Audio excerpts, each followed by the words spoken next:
Kadang, Tuhan punya cara paling tak terduga untuk membuka mata kita.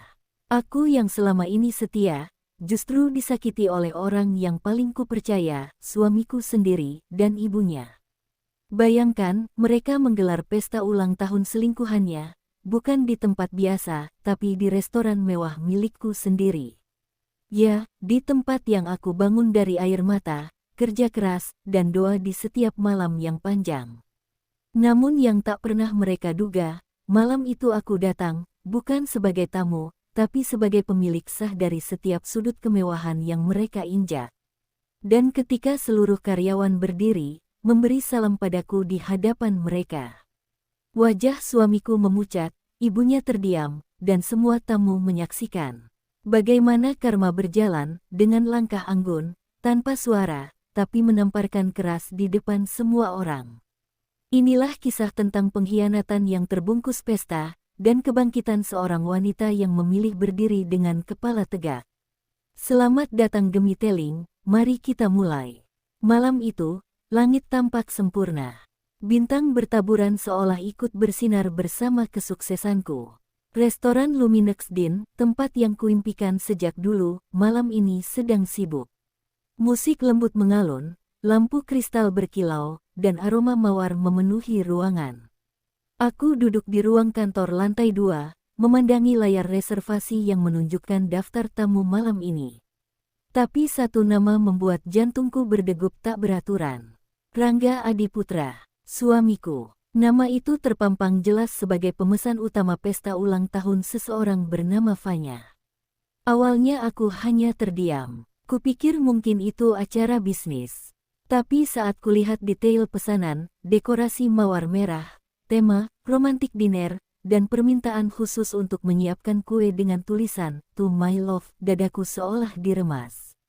Tanganku gemetar, tapi wajahku tetap datar. Aku menatap pantulan diriku di cermin kaca, wanita kuat, pemilik restoran termewah di kota ini, tapi dikhianati di tempat miliknya sendiri. Aku memejamkan mata sebentar, mencoba menelan rasa sakit yang menyesakkan. Ingin rasanya menangis, tapi air mata tak keluar. Mungkin karena hatiku sudah terlalu sering dipatahkan oleh sikap dingin Rangga, dan cibiran ibu mertuaku yang tak pernah menganggapku cukup baik untuk putranya. Dan kini, mereka berdua malah bersekongkol menggelar pesta untuk wanita lain di bawah atap milikku. Ironis, bukan? Malam semakin larut. Aku turun ke ruang utama dengan langkah pelan, mengenakan gaun hitam sederhana. Tak ada yang tahu aku datang, hanya beberapa karyawan yang menunduk hormat, bingung dan takut sekaligus. Dari balik tirai kaca, kulihat mereka, Rangga, Fanya, dan Nani, tertawa bahagia. Lilin-lilin menyala, gelas beradu, dan senyum palsu memenuhi ruangan yang dulu kubangun dengan cinta. Hatiku retak, tapi aku tidak akan mengamuk. Bukan malam ini. Aku hanya tersenyum kecil, lalu berkata pelan kepada manajer restoran, "Jangan hentikan pestanya. Biarkan mereka bersenang-senang. Tapi nanti, aku akan datang, dengan cara yang mereka tidak pernah bayangkan." Dan dari sinilah semuanya dimulai, malam di mana keangkuhan mereka akan runtuh di bawah cahaya lampu restoranku sendiri. Dari balik kaca bening, aku melihat wanita itu, bergaun merah menyala, dengan senyum lembut yang pura-pura suci. Dialah Fanya, wanita yang belakangan sering disebut Rangga dalam percakapan teleponnya. Awalnya, aku kira hanya rekan kerja. Tapi malam ini, jelas sekali siapa dia sebenarnya. Di tengah gemerlap lampu restoran, mereka tampak begitu mesra, saling berbisik, saling menatap, seolah dunia hanya milik mereka berdua. Dan yang membuat dadaku semakin sesak, ibu mertuaku, Nani, duduk di samping mereka, ikut tertawa bahagia, seolah menyetujui segalanya. Karyawan-karyawan yang mengenalku hanya bisa saling pandang dengan wajah panik. Mereka tahu siapa aku. Mereka tahu betapa besar jasaku untuk tempat ini. Namun malam itu, mereka tak berani bicara. Aku tahu, mereka takut kehilangan pekerjaan jika ikut campur. Aku tersenyum tipis kepada mereka, bukan karena aku tenang, tapi karena aku sedang menahan badai besar dalam dadaku. Aku berjalan perlahan menuju balkon kecil di atas ruang utama. Dari sana, aku bisa melihat dengan jelas seluruh ruangan. Musik romantis mengalun, lilin-lilin kecil menari di atas meja. Dan di tengah suasana itu, Rangga berdiri, menggenggam tangan Fanya. Untuk wanita yang telah membuat hidupku kembali berwarna, ucapnya lantang. Suara tepuk tangan bergema, tapi di telingaku, itu terdengar seperti suara penghinaan yang menamparkan wajahku berkali-kali. Air mataku akhirnya jatuh, satu tetes, tanpa suara. Aku tak tahu lagi harus marah pada siapa. Pada Rangga yang berkhianat, pada ibu mertua yang selalu memandang rendahku, atau pada diriku sendiri yang terlalu percaya, terlalu mencintai. Namun di tengah semua itu, hatiku perlahan mengeras. Aku tidak akan membalas dengan tangisan. Aku akan membalas dengan diam dan kemenangan. Aku berdiri tegak di atas balkon, menatap ke bawah, ke arah mereka yang tertawa di atas kehancuranku. Lalu kuucapkan pelan, nyaris berbisik, nikmatilah pestamu malam ini, Rangga. Karena mulai detik ini, segalanya akan berubah. Dan dalam keheningan malam itu, aku tahu, pesta yang mereka rayakan akan menjadi pesta terakhir yang takkan pernah mereka lupakan. Aku turun perlahan dari balkon, menyembunyikan wajah di balik masker hitam yang sengaja kupakai. Setiap langkah terasa berat, tapi ada kekuatan yang mulai tumbuh di dalam dadaku, kekuatan dari rasa sakit yang terlalu dalam. Ketika aku tiba di area belakang restoran, Reza, manajer kepercayaanku, menatapku dengan wajah pucat. Bu, saya mohon maaf.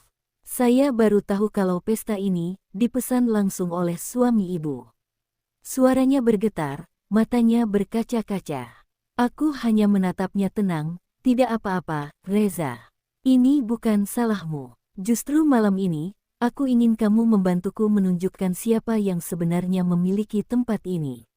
Reza menelan ludah, lalu menyerahkan tablet berisi daftar pesanan dan bukti pembayaran. Semua atas nama Rangga. Ia bahkan menulis pesan khusus, pastikan semuanya sempurna untuk wanita yang kucintai. Aku tersenyum getir. Jadi begini cara suamiku menunjukkan cinta. Menggunakan uangku, tempatku, bahkan tenaga orang-orangku, hanya untuk merayakan perempuan lain. Dunia benar-benar lucu, pikirku. Aku berjalan melewati dapur, melihat para koki bekerja keras menyiapkan hidangan untuk pesta yang tak tahu diri itu. Salah satu dari mereka mendekat, menatapku ragu, Bu Aila, apa kita hentikan semuanya? Aku menggeleng pelan. Tidak, justru lanjutkan. Malam ini, kita layani mereka sebaik mungkin. Tapi nanti, aku sendiri yang akan menutup pestanya. Tatapan mataku tajam, namun tenang. Semua karyawan mengangguk. Mereka tahu badai besar akan datang. Sebelum kembali ke ruang utama, aku menatap layar CCTV yang menampilkan seluruh sudut restoran. Dari sana kulihat Rangga berdiri di tengah ruangan, menggenggam mikrofon, bersiap memberi pidato untuk kekasihnya. Untuk Fanya, wanita yang membuatku lupa artinya kesepian, katanya lantang. Semua tamu bertepuk tangan, dan aku hanya bisa tertawa kecil, lirih, nyaris tak terdengar. Lucu sekali, Rangga, batinku. Kau lupa siapa yang membuatmu berdiri di panggung itu. Aku menatap layar dengan mata berkilat, bukan lagi karena air mata, tapi karena tekad. Malam ini bukan malam pengkhianatan. Ini akan jadi malam pembuktian. Saat mereka berpikir sedang berpesta, mereka justru sedang menulis akhir cerita mereka sendiri. Dan aku akan jadi saksi, sekaligus sutradara dari kehancuran yang mereka buat sendiri. Musik lembut mulai mengalun, cahaya lampu kristal berkilauan di langit-langit restoran. Semua tamu tertawa, menikmati malam yang mereka pikir sempurna. Rangga berdiri di tengah ruangan, wajahnya bersinar penuh kebanggaan, sementara Fanya duduk di sampingnya, tersenyum malu-malu dengan gaun merah yang mencolok di bawah sorot lampu. Di sebelah mereka, ibu mertuaku, Nani, tampak bahagia seolah menyaksikan kebahagiaan sejati putranya. Tapi mereka tak tahu, kebahagiaan itu berdiri di atas kehancuranku sendiri. Aku berdiri di balik pintu kaca besar, menyaksikan semuanya. Suara tawa, denting gelas, dan tepuk tangan seolah berubah menjadi gema kosong di telingaku. Tapi hatiku kini dingin. Tak ada air mata, tak ada kemarahan. Hanya ketenangan yang tajam seperti pisau. Aku memberi isyarat pada Reza, dan ia mengangguk paham. Musik tiba-tiba berhenti, membuat semua tamu menoleh heran. Perlahan, pintu utama terbuka lebar. Langkah kakiku terdengar jelas di lantai marmer putih, setiap langkah membawa kejutan yang mengguncang. Para karyawan yang mengenalku langsung berdiri tegak dan menunduk hormat. Dan hampir bersamaan, mereka semua berkata lantang. "Selamat malam, Bu Ayla, selamat datang di restoran Anda." Kalimat itu bergema di seluruh ruangan, membuat suasana langsung hening.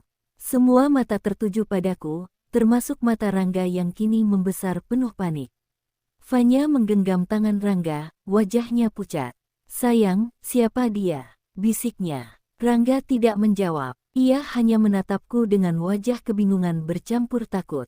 Ibu mertuaku berdiri kaku, bibirnya bergetar. "Ayla, kamu." Aku tersenyum kecil, anggun, menatap mereka satu persatu. "Silakan lanjutkan pestanya. Aku hanya ingin melihat seberapa jauh kalian bisa berpesta di atas keringat dan air mataku." Suaraku lembut, tapi menusuk. Beberapa tamu mulai berbisik, suasana berubah mencekam. Fanya menunduk, Rangga menelan ludah, dan Nani berusaha menenangkan diri. Tapi malam itu, tak ada yang bisa mereka sembunyikan. Karena malam ini bukan pesta ulang tahun seorang wanita, melainkan panggung penghakiman yang mereka buat sendiri, dan aku hanya datang untuk menyaksikan akhir ceritanya. Ruangan itu mendadak senyap, tak ada lagi suara musik, tak ada tawa, bahkan denting gelas pun berhenti. Semua tamu menatapku, seorang wanita dengan gaun hitam sederhana, berdiri di tengah gemerlap pesta yang bukan milikku, tapi di tempat yang sepenuhnya aku punya. Aku bisa merasakan tatapan mereka, tatapan heran dan penasaran yang bercampur dengan rasa tak nyaman. Rangga berdiri kaku, wajahnya pucat seperti kehilangan arah. Di matanya, ada rasa takut pada kebenaran yang baru saja berdiri di hadapannya. Aku melangkah perlahan ke tengah ruangan, melewati meja-meja yang tertata mewah, menghampiri mereka bertiga. "Restoran saya tampak indah malam ini," ucapku pelan tapi jelas, membuat beberapa tamu menoleh satu sama lain. Lalu aku menatap Rangga, lelaki yang dulu kupuja, yang kini tak berani menatap balik. "Kau memilih tempat yang sempurna untuk merayakan pengkhianatanmu, Rangga. Restoran ini dibangun dari setiap rupiah hasil kerja kerasku, tapi malam ini kau ubah jadi panggung kebohonganmu." Ibu mertuaku, Nani, mencoba tersenyum kaku. "Ayla, kamu salah paham, Nak, ini hanya..." Aku memotongnya halus. "Pesta ulang tahun kekasih suamiku." "Ya, aku tahu. Aku bahkan melihat catatan reservasinya, Bu." Suaraku lembut, tapi tajam seperti bilah pisau. Nani tak lagi bicara. Fanya menggenggam tangan Rangga lebih erat, menunduk dalam-dalam, seolah berharap bumi menelannya saat itu juga. Para tamu mulai berbisik pelan, beberapa mengangkat ponsel, merekam tanpa berani bicara. Sementara karyawan restoran berdiri di sudut ruangan, menatapku dengan hormat. Mereka tahu betul siapa aku, siapa yang sebenarnya memiliki setiap lampu, kursi, dan meja di ruangan. Aku menarik napas panjang, lalu berkata, "Tenang saja. Aku tidak akan membuat keributan. Aku hanya ingin kalian tahu, malam ini, kalian sedang berpesta di tempat yang dibangun oleh wanita yang kalian rendahkan." Rangga mencoba bicara, "Ayla, dengar dulu, aku bisa jelaskan." Aku tersenyum tipis, menatapnya dalam. "Kau tak perlu menjelaskan apapun. Karena malam ini, semua penjelasanmu tak lagi penting. Yang penting, besok pagi, semua orang akan tahu siapa sebenarnya yang kau rayakan di balik punggungku." Dan malam itu, keheningan menjadi saksi bagaimana pesta megah itu berubah menjadi ruang pengakuan dosa tanpa satu pun perlu berteriak. Suasana pesta yang semula megah kini berubah menjadi mencekam. Wajah Rangga mulai memucat, keringat menetes di pelipisnya, sementara Fanya menunduk dalam ketakutan. Ibu mertuaku, Nani, mencoba berdiri, tapi tubuhnya tampak bergetar. Ia tak pernah menduga bahwa menantunya, yang selama ini ia rendahkan, akan muncul di tengah pesta seperti ini, membawa keheningan yang lebih menakutkan daripada amarah. Aku berdiri di hadapan mereka, menatap satu persatu dengan tatapan tajam tapi tetap tenang. Lucu ya, kataku pelan, suaraku menggema di antara para tamu yang menahan napas. Kalian bisa tertawa di tempat ini, menikmati makanan yang kalian beli dengan uang dari rekening yang kuusahakan, sementara aku bekerja siang malam demi mempertahankan bisnis ini. Aku mendekat sedikit ke arah Rangga, suaraku semakin rendah namun menggigit, dan kau, suamiku, ternyata kau lebih memilih berpesta daripada menjaga kehormatan pernikahan kita. Rangga menelan ludah, mencoba tersenyum kaku. Ayolah, aku bisa jelaskan. Semua ini cuma kesalahpahaman. Aku menatapnya lurus. Kesalahpahaman. Kau memesan restoran ini atas namamu, menulis pesan untuk wanita yang membuat hidupku berwarna, lalu membawa ibumu ikut merayakannya. Bagian mana yang salah paham, Rangga? Suasana semakin tegang, beberapa tamu mulai beranjak, tapi rasa ingin tahu membuat mereka bertahan. Kamera ponsel menyorot ke arah kami. Drama nyata sedang terjadi di depan mata. Ibu mertuaku mencoba memotong, Ayla, sudah cukup. Jangan mempermalukan keluarga di depan orang banyak. Aku menoleh, menatapnya dengan tenang. Oh, jadi sekarang aku yang mempermalukan keluarga. Padahal kalianlah yang menodai nama keluarga ini dengan pesta murahan seperti ini. Nani terdiam, wajahnya memucat, bibirnya gemetar tanpa bisa membalas. Aku lalu menatap Reza, manajerku, yang berdiri di sudut ruangan menunggu instruksi. Reza, tolong putarkan video yang sudah kusiapkan di layar utama. Semua orang menoleh ke arah layar besar di tengah restoran. Aku menatap Rangga sekali lagi, senyum kecil terukir di bibirku. Kau ingin merayakan cinta? Baiklah, mari kita rayakan dengan kebenaran. Dan saat layar menyala, aku tahu, malam ini bukan lagi pestanya mereka, tapi awal dari kehancuran yang mereka buat sendiri. Lampu ruangan perlahan meredup, digantikan cahaya biru dari layar besar di tengah restoran. Semua mata menatap ke sana. Musik berhenti total, dan yang terdengar hanya suara napas gugup dari orang-orang yang menunggu.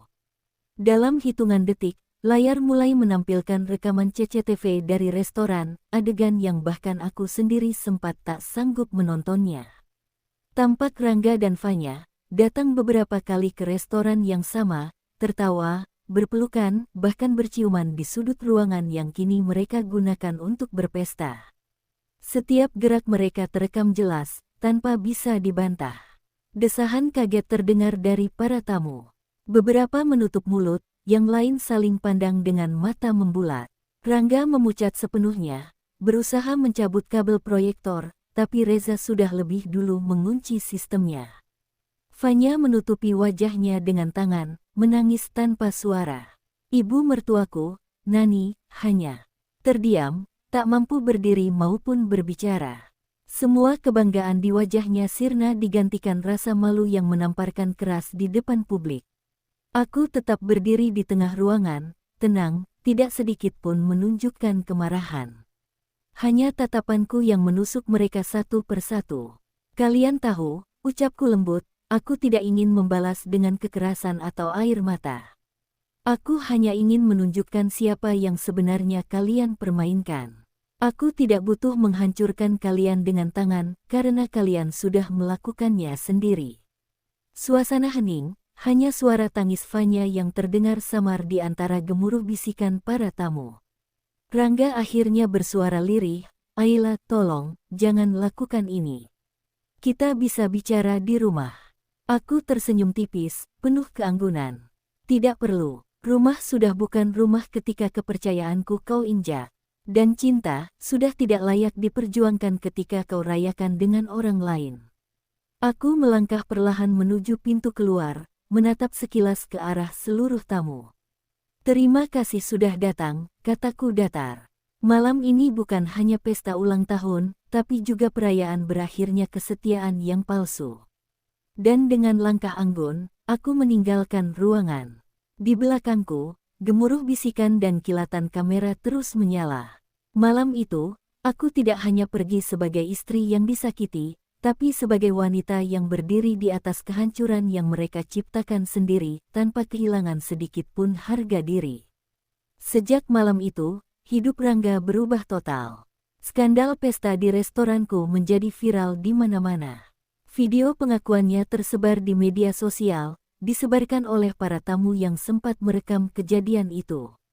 Wajah Rangga terpampang di berita gosip sebagai suami yang berselingkuh di restoran milik istrinya sendiri. Perusahaan yang selama ini ia pimpin mulai ditinggalkan investor, karena citra buruk tak bisa ditutupi. Semua orang berbicara tentangnya, bukan sebagai pengusaha sukses, tapi sebagai pengkhianat cinta dan kehormatan. Aku melihat semua itu dari jauh, tanpa senyum, tanpa dendam. Aku hanya diam, seolah menonton film yang tak lagi menyakitkan. Setiap pagi, aku masih datang ke restoran, menyapa karyawan, memastikan semuanya berjalan seperti biasa. Tapi di dalam diriku, ada sesuatu yang berubah. Aku tidak lagi lemah seperti dulu. Tidak lagi menangis di tengah malam, memohon agar seseorang tetap tinggal. Aku belajar bahwa kehilangan bukan akhir segalanya, justru awal dari menemukan diriku yang sebenarnya. Sementara itu, Fanya menghilang. Setelah skandal mencuat, semua pintu kerja tertutup baginya. Ibu mertuaku, Nani, datang ke rumah dengan mata sembab, memohon agar aku memberi maaf pada anaknya. Tapi aku hanya berkata pelan, "Bu, maaf bukan untuk mereka yang tak menyesal, tapi untuk diriku sendiri agar bisa bebas." Dan setelah itu, aku menutup pintu tanpa menoleh lagi. Hari-hari berlalu, berita tentang Rangga mereda, tapi hidupnya tak lagi sama. Rumah yang dulu penuh tawa kini kosong. Sementara aku, justru semakin sibuk. Restoran Luminex Din menjadi simbol kekuatan seorang wanita yang mampu berdiri setelah dihancurkan. Para tamu datang bukan hanya untuk makan, tapi untuk merasakan aura tegas dari pemiliknya, seorang wanita yang mampu tersenyum di atas luka. Dan setiap kali aku berjalan melewati meja tempat mereka dulu berpesta, aku tidak lagi merasa perih.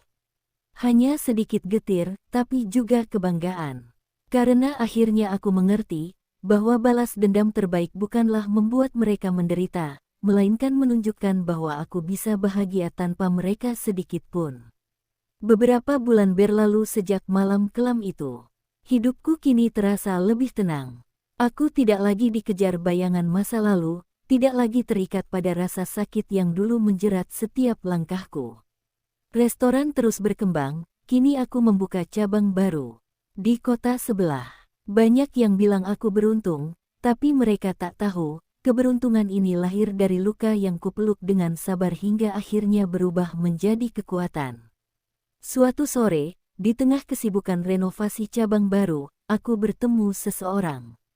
Namanya Ardan, seorang arsitek yang ditugaskan membantu merancang interior restoran. Awalnya, aku hanya menganggapnya rekan kerja, tenang, sopan, dan penuh perhatian. Tapi perlahan, setiap kali kami berdiskusi, ada kehangatan yang sulit dijelaskan. Ia tidak menanyakan masa laluku, tidak memaksa tahu luka yang kusembunyikan. Ia hanya hadir, dengan cara yang sederhana, tapi menenangkan. Entah sejak kapan aku mulai tersenyum lagi tanpa pura-pura. Saat kami makan bersama di ruang rapat, Ardan pernah berkata pelan, "Kamu tidak perlu terburu-buru mempercayai cinta.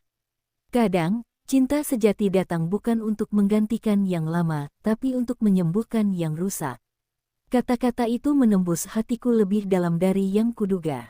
Malam itu aku menangis, bukan karena sedih, tapi karena untuk pertama kalinya aku merasa benar-benar sembuh. Rangga sempat datang, mencoba meminta maaf dengan wajah lesu dan hidup yang berantakan.